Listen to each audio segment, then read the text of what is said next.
Episode 18 with Jeena Cho.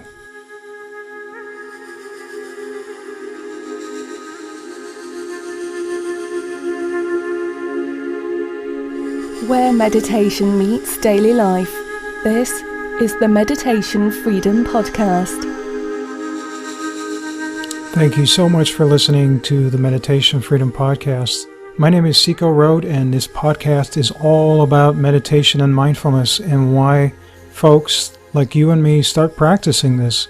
What prompts us to sit down and meditate, or do running meditation, or walking meditation, or even singing meditation, as our previous guest Tanya talked about in the last episode. Why do we do this, and why do we keep doing it? This is all about getting in touch with that why, and why do we want to become more conscious and awake, more at peace, more aware, and more present in each moment. So in this podcast, I bring on these guests from all different walks of life who have familiarity with meditation or mindfulness and who walk a wisdom tradition path, a wisdom path. And, ideally I talk to people who've been walking this path for a while so they can look back at it and share what they've learned and share the insights and the struggles and the experiences. I also bring in beginners once in a while to see how they practice and what their struggles and insights are. So please let me know if this podcast is interesting to you. Oh, and if my voice sounds a little bit out of whack, that's because I took a major hike this morning, just decided, let's go up this mountain. And I started from the foot of it at about 200 meters above sea level, or 600 feet, and walked all the way up to 5,500 feet, or close to that. And that's probably why my voice was out, because it was also 95 degrees Fahrenheit outside, and which is about 34 degrees Celsius. And, you just it does something. It wears you out pretty good. So somehow that wore my voice out, even though I didn't. It's not like I was talking to the trees or anything. Anyway, today's guest is Jeena Cho, and Gina is co-founder of the JC Law Group PC, a bankruptcy law firm in San Francisco, California. So she is a lawyer that used to have anxiety, and now she's more of a mindful, resilient lawyer. And she talks about that also in her new book, or upcoming book, called The Anxious Lawyer, an 8-week guide to a happier, saner law practice using meditation. She offers training programs on using mindfulness and meditation to reduce stress while increasing focus and productivity. And on top of that, she is also the co-host of the Resilient Lawyer podcast. And I'll make sure I have the links towards the end of the episode. They'll be mentioned again. And then, of course, they'll also be on the website at meditationfreedom.com/18. Well, let's get right into the interview with Jeena Cho. Thank you so much, Gina, for joining me on this podcast. Thank you for having me. I'm delighted to be here.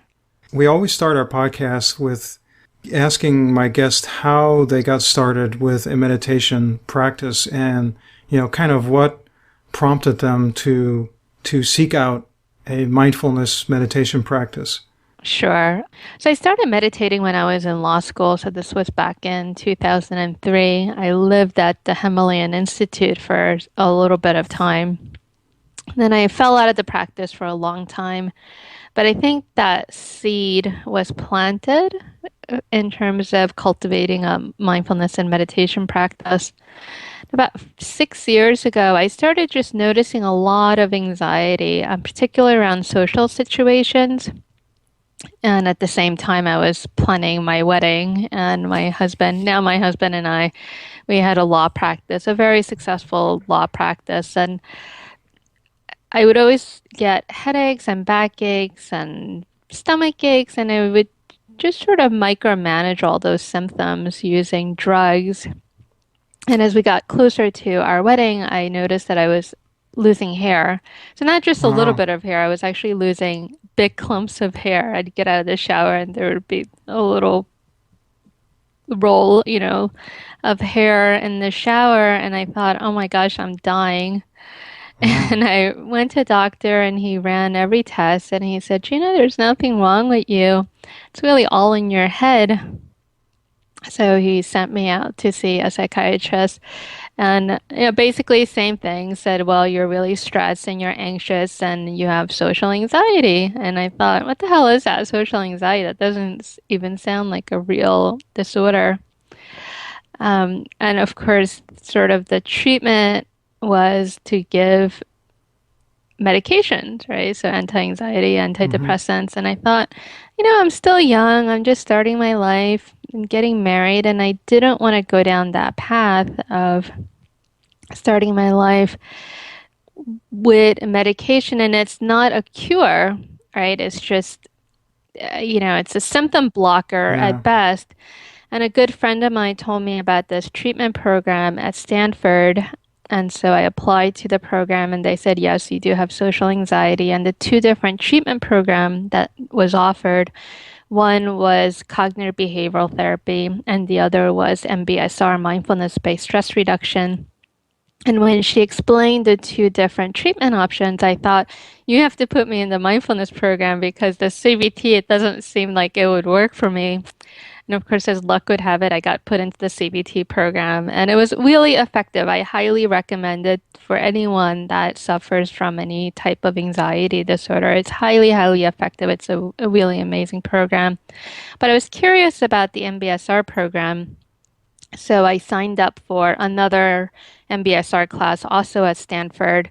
And my husband took the class with me, and it was life changing. It really changed and transformed my life and my relationship to my life in a way that is almost hard to describe into words. But, I've been a daily meditator since. So that's Oh, how I wow. got started with my meditation practice. That's great. And can you explain a little bit more? What is this social anxiety? So, social anxiety can have a lot of different flavors, but it's basically when you feel a tremendous amount of anxiety around social interaction. So, for me, it was public speaking. Of course, a lot of people have social anxiety around Yeah, public right. speaking, so that's not so uncommon. But even just things like being in a small group, so any group, let's say more than like 3 or 4 people, would give me a lot of anxiety. Or if you're in a group setting and you have to go around the room and introduce yourself, I would literally break out into a cold sweat as my turn came closer and closer. Talking on the phone gave me a lot of anxiety, and just things like that. So the CBT program is great because what they do is they have you list all the things that cause anxiety, and you basically field tested. So, for example, if you have anxiety around talking on the phone, you would actually get on a phone call with a therapist and kind of role play those situations that you're Hmm. going to be in. So, that's at least that's my best definition of social anxiety. And don't you, as a lawyer, also have to deal with going out, having public situations where you have to present a case or defend somebody publicly? Is there a component there that was also inducing stress with you? Yeah, definitely. Surprisingly, though, being in court didn't really give me the same kind of anxiety as I did if I had to do a presentation for a group. I think it's because I started my law practice at the state attorney's office where I was fairly used to being in the courtroom. I mean, of course, whenever you're in a courtroom situation, there's a certain amount of anxiety that happens. And I don't think anxiety is all bad. I think actually anxiety is your body's way of letting you know that this is an important event.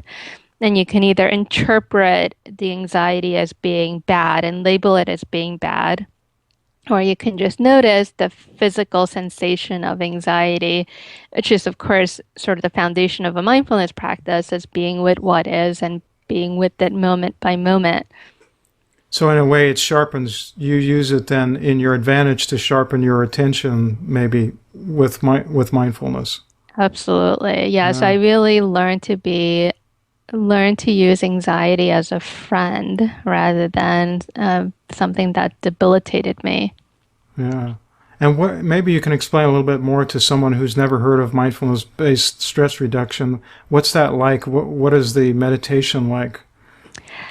Mindfulness-based stress reduction was started by John Kabat-Zinn, who is a researcher at UMass, and he was noticing that people that either had some sort of a terminal illness or a chronic pain condition was really not very that the treatment options were very limited. You know, you get painkillers, but that's really about it. So he brought the mindfulness-based stress reduction program from, I guess, the Eastern culture and really secularized it and brought it to the US, and he started using it for his patients. And what he noticed was that people really developed a different relationship with their pain.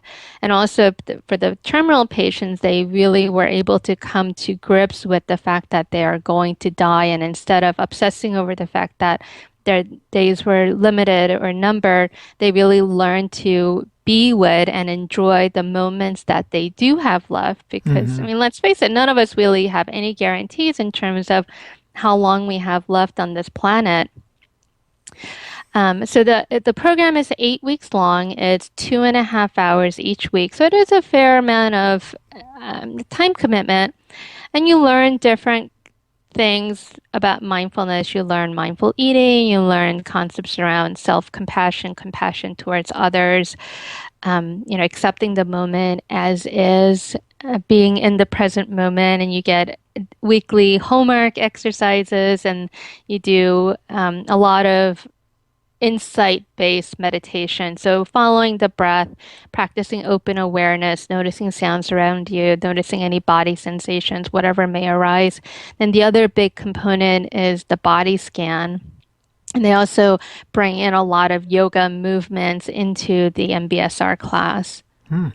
And is there a daily component too that you do kind of as your homework or?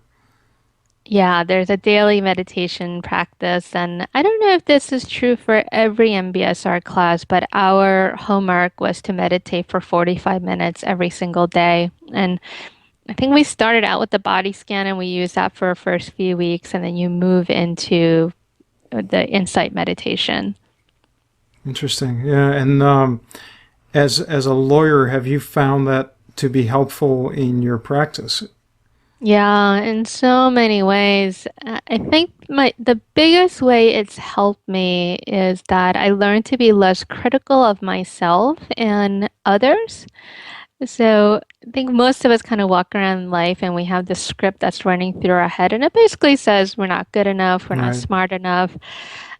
And I really learned to be my own best friend. And regardless of what may happen or what may go wrong in my day, I can still say, I'm not going to abandon myself, right? I'm always going to be my own side. And also just recognizing that we're all human. So before I started practicing mindfulness, I really treated my opponent as the enemy. And it was really a fight to the death. And Uh-huh. I would have this mentality like, I am out to destroy you, you're out to destroy me. And if we were living in like the medieval days, we'd be fighting it out to the death.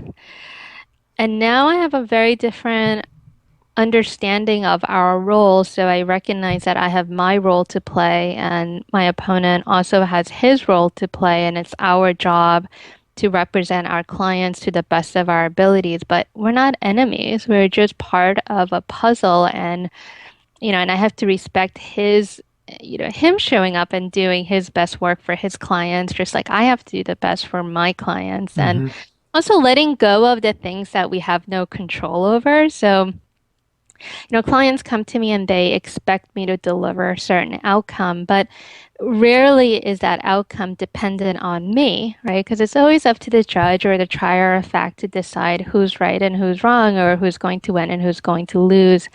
So letting go of those things that I have no control over and really stepping in and doing the best that I possibly can in the arena that I do have control over, which is ultimately only myself. Mm-hmm. has it affected the results that you get, or the outcome in any way that you've noticed? I think so. I think I'm much more able to pivot. So, for example, when I'm going into a hearing, I, of course, prepare and I have all of my arguments. I have the case law. I know all the facts inside and out. And I kind of go in with a script of how the argument's going to unfold.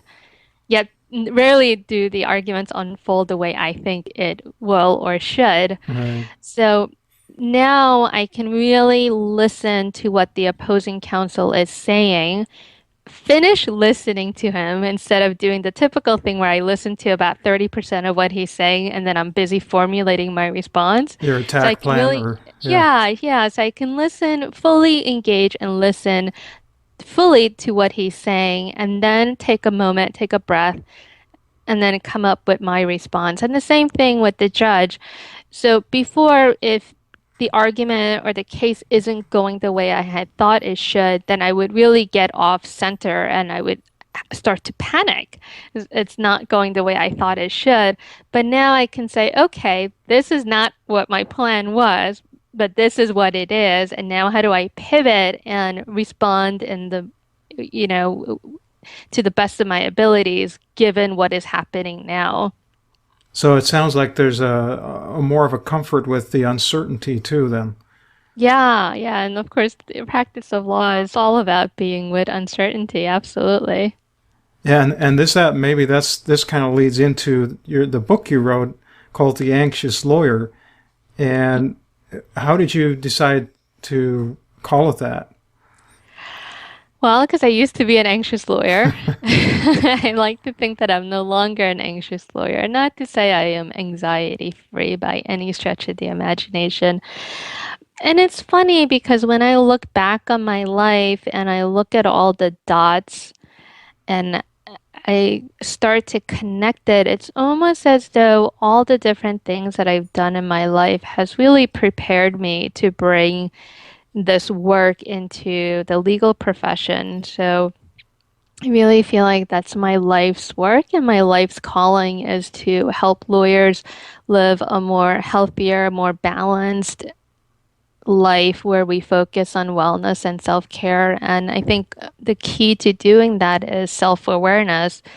And of course, that comes through a mindfulness and meditation practice. So about 2 years ago, just randomly, I was friends with my now co-host Keith Lee on Twitter, and he reached out to me and said, "Hey, my author at the American Bar Association is going to be in your neck of the woods in San Francisco, and I think you guys should meet." So I said, "Sure, that sounds good."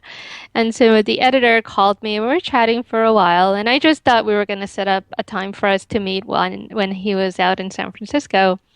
And John said towards the end of the conversation, "So when Keith tells me to start listening to someone, I start listening." And he said, "Do you have a book proposal for me?" And the words that flew out of my mouth was, "Yes, I want to write a book on mindfulness for lawyers, and I want to title it The Anxious Lawyer." And as the words flew out of my mouth, I wanted to grab it and take it back because I thought, oh my gosh, I can't be that lawyer. People are going to think I'm a weirdo, this San Francisco lawyer practicing mindfulness and meditation. And she's burning incense and chanting, and she's a weirdo. But I don't know. I don't know where that thought even came from because it wasn't like anything I really thought that much about. And to my surprise, John said, "I love it." Those type of books are the books that are selling the best at the ABA right now. And I think it's because there is this sort of need from lawyers to try to find a better way of practicing law in the world and a better way of being in the world and not constantly walk through life with a sword in one hand and a hammer in the other, which is not a healthy way to go through life at all. Right. So that's how I ended up with the book deal. Wow. Yeah, because in somewhere I read that lawyers have a high suicide rate and a high stress rate, right? So it sounds like your book could address a lot of people's mental suffering. Yeah, and the statistics around lawyers and our mental health and our well-being is really depressing. We're 3.5 times more likely to suffer from depression, much higher rate of substance abuse, alcohol abuse. And just like you said, we have a very high instances of suicide, and I don't think that misery and depression and substance abuse should be a part of our law practice. We're not doing ourselves any favor by living that way, and we're certainly not serving our clients the best that we possibly can if we're not maintaining our mental and emotional well-being. And what do you think is causing that high degree of distress? Is there something in the educational system that's making people so miserable? I think there's a lot of different reasons. I think because lawyers tend to be type A, and you don't go to law school if you're from the bottom of your class. Like, you generally take the top of the classes or the kids that end up going into law school, and all of a sudden you get to law school and you're no longer the smartest kid, or you're not even in the top 20% of your class.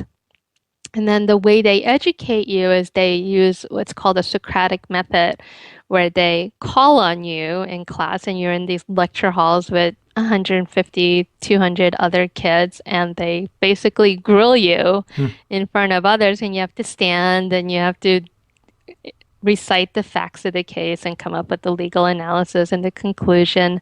And I think for a lot of people, that's really traumatic, and this constant push to become excellent and to be excellent, I think adds a lot of pressure, and we're not really given any tools for self-care. And then, of course, when you go out into the practice, clients never come to us with happy news. I mean, let's face it, if you're sitting in a lawyer office, something has gone terribly wrong. So we are exposed to all this trauma from our clients, yet we're not given any tools for how to process and work through those traumatic experiences. So I think lawyers tend to suffer from vicarious trauma and compassion fatigue, all the similar things that people in the mental health profession suffer from, but yet we're not given any of the tools that the mental health professionals are given. And also, people are always angry with us. The opposing counsel is angry with us, their clients angry with us, the judge is often unhappy with us, our own clients often unhappy with us, and we're expected to deliver these precise results, but oftentimes the only tool we have in our toolbox is a hammer, but we're being asked to do brain surgery with this hammer. I think those are just some of the reasons why lawyers are so unhappy. Have you found some of your lawyer colleagues to be appealed by your book? I think so. So, lawyers tend to be slow adopters. We live by precedents, right? And we don't want to be the first to do anything. So I think there's a healthy dose of skepticism, which I'm fine with, but I really try to encourage the lawyers who are unhappy with their life to give this a try. I mean, you have nothing to lose except, maybe a few minutes out of your day, and really see for yourself. Like, I never want someone to take my word for it that this is going to work or this is going to do anything. Like, try it for yourself and see. Right. So the other thing I was going to ask is, what inspired you to become a lawyer? Oh, gosh, that's such a great question. So I'm an immigrant. My parents and I came over to the US when I was 10 years old. None of us spoke any English. And when you're an immigrant living in a foreign country, you tend to get taken advantage of a lot. I remember both of my parents ran small businesses, like very typical Korean immigrants. My dad owned the laundromat and my mom owned the nail salon, almost stereotypically Korean. And, I remember customers would come in and threaten to sue them or to call the police on them for things that weren't warranted. And I think it's because they knew that my parents didn't speak English and they didn't understand the legal system. They didn't understand the justice system. And so we kind of lived in this sort of constant state of fear. And we also experienced a lot of injustice. People took advantage of us a lot. And I watched Law and Order as a little girl. And I remember watching those shows and thought, I'm going to be a lawyer so I can correct all the injustices of the world and put bad guys in jail. And of course, I thought at the end of the 60-minute segment, all the wrongs would be righted in the world, which is a very naive point of view, in hindsight, but that's what made me want to become a lawyer. And do you still find yourself getting in touch with that whenever you need like motivation to get back out there and create justice? I do, yeah, and now I do bankruptcy work. I started out as an assistant state attorney, so I did put bad guys in jail, but I quickly realized this idea of bad guy and good guy isn't as clear as one would like to think. Right.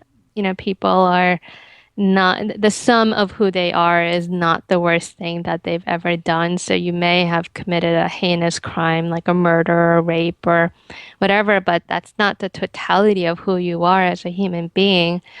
And particularly with the mindfulness practice, I think it gave me a really different perspective on how to view our criminal justice system.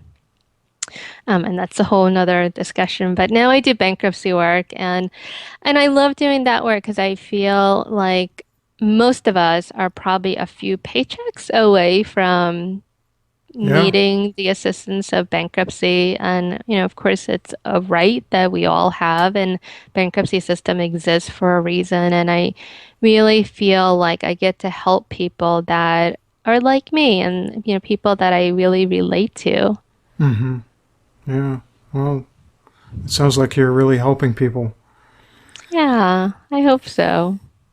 And in your book, maybe you have a couple of tips that you specifically give to lawyers that would help them have a little less distress and more peaceful working in their daily lives.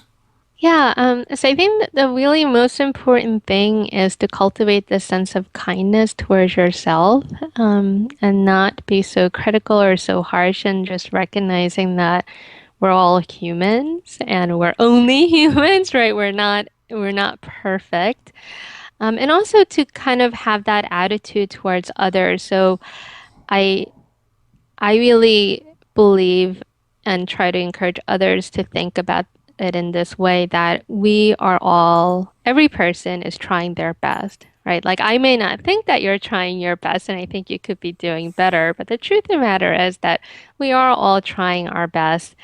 And if you can see it from that perspective and to try to approach situations with curiosity and saying, like let's assume that he is a perfectly reasonable human being and why is he acting in this way rather than saying he's such a jerk and he'll always be a jerk and this is the reason why he's behaving in that way. Right. So yeah, just approaching, it's like the golden rule, right? And for people who say, yeah, I've heard that, but would you recommend like a practice to allow someone to befriend themselves more? Yes. So loving kindness meditation is been really such a lifesaver and a life changer for me.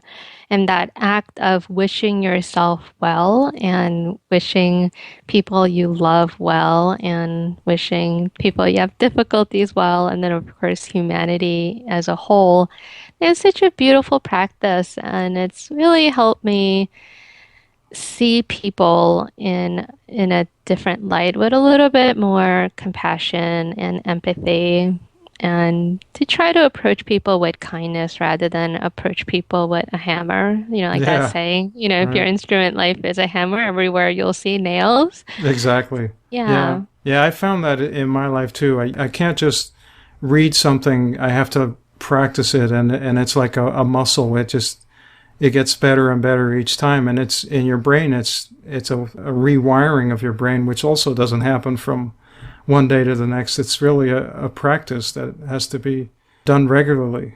Yeah, yeah, definitely. And we all have lenses that we walk around life with, and that lens may be flawed, right? It may be obscuring or distorting reality. And if you can't have stillness, if you can't have time for reflection, it's almost impossible to see that the lens that you see the world through is distorted. Hmm. I used to kind of go through life thinking people were intentionally mean or cruel or unkind. And I think if you approach everyone with that lens, then they're kind of going to live up to your expectation. And it may be the energy that you put out, and maybe the way you're approaching them. Right. So now, I try to be friendly. I try to say hello, and just lead with kindness. But I really think that's a practice that you have to do for yourself before you can do for others. Like, I don't think you can be compassionate or kind towards others without first offering yourself that compassion and kindness. Right. Like the flight attendant saying, please put your mask on first before you put it on someone else. Oh my gosh, I love that you said that because that's exactly what I say at every single presentation that I do for lawyers. I have a slide that says Oh, that. great. So I love that you brought that up. Yeah, everybody can relate to that. Absolutely. Yeah, Yeah. yeah. And I also think a lot of lawyers think, oh, self-care, that's not for me, and I have to tough through it, and I always have to be strong, and if I'm practicing self-care, I'm being selfish, and nothing could be further from the truth, right? Like Exactly. self-care and selfish are actually two different ends of the spectrum. Hmm. Yeah. Yeah, definitely. Well, do you have maybe you want to mention the book and maybe your website and some other places where people can find you and learn more about you if they're interested in what you've just talked about? Sure. So my website is theanxiouslawyer.com, and the book is also titled The Anxious Lawyer, and you can get it on Amazon. I have a podcast called The Resilient Lawyer. I also have a meditation podcast, but you can find all that information and also ways of getting in touch with me by going to my website, The Anxious Lawyer. That's great. And I notice you're on SoundCloud, right? I am. If Yeah. people want to listen to you, they have to go to SoundCloud or just go to your website. They can go to my website. It's all linked on there, and you can also find me on iTunes and Twitter and Facebook and all the other good stuff. Great. Well, I'll make sure I link to all of that, and it's been wonderful to talk to you. Thank you so much. Thank you. This was delightful. Thank you so much. I hope you enjoyed this interview with Jeena Cho. Let us know what you think of it by going to the website meditationfreedom.com/18, and this webpage will have all the show notes and basically a transcript of the conversation, not complete. Most parts of the conversation I transcribed, links to her website, her book, and her Twitter handle, and so forth. And of course, the website has comments, a comment section at the bottom, so you're most welcome to leave a question or a comment. Either myself or the guest of that particular episode, I will ask that person to respond. So next week's episode is going to be with Melly O'Brien, an Australian meditation mindfulness teacher. And other than that, I hope you had a great weekend, whether it's the weekend still where you are or whether you're still in the middle of the week. I hope you have a wonderful rest of the week. And until next time, take care. Thank you so much for joining us on the Meditation Freedom Podcast, where meditation meets daily life.